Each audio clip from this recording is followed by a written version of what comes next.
মানে পীযুষ হাজৰিকা হল মানে চুটবুট মন্ত্ৰী এজন বানপানী হলেও একদম সাংঘাতিক চুটবুটত আহি দুটা ফটো সেশন কৰিলে গহীন গহীন দুটামান কথা কলে একদম অহংকাৰৰ চূড়াত উঠি সাধাৰণ মানুহবিলাকক তেওঁলোকৰ প্ৰজা বুলি ভাবি তেওঁলোকে নিজকে ৰজা বুলি ভাবি ফটো সেশন দুটামান কৰিলে এটোৱে হল মন্ত্ৰী পীযুষ হাজৰিকাৰ কাম এই মুহূৰ্তত পীযুষ হাজৰিকা ডাঙৰীয়াই অখিল গগৈক আক্ৰমণ কৰা উচিত নে এই মুহূৰ্তত পীযুষ হাজৰিকা ডাঙৰীয়াই অসমৰ মুখ্যমন্ত্ৰীক লগত লৈ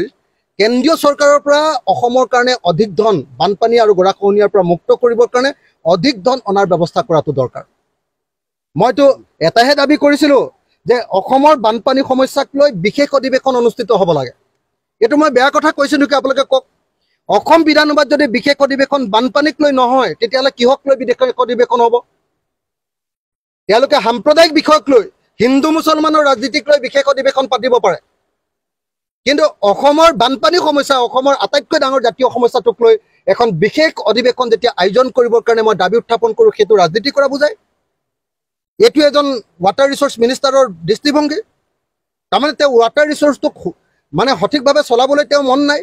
এটুক লৈ কেৱল পলিটিক্স কৰাৰ মন এটুক লৈ অখিল গগৈক গালি পৰাৰ কেৱল মন এটুক লৈ বিৰোধী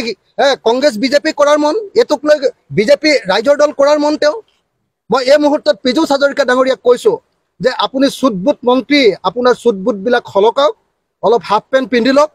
বানপীড়িত অঞ্চললৈ আহক মথাউৰিবিলাক কেনেকৈ কিয় ভাগিছে আপুনি নিজে লক্ষ্য কৰক মথাউৰিবিলাক আউটডেটেড হৈ গৈছে এইবিলাক পুনৰ নিৰ্মাণ কৰিবৰ কাৰণে কেন্দ্ৰীয় চৰকাৰৰ পৰা আমি 50,000 কোটি টকা বিচাৰিছো আপুনিও কেন্দ্ৰীয় চৰকাৰক পইচা বিচাৰিবলৈ সাহস কৰক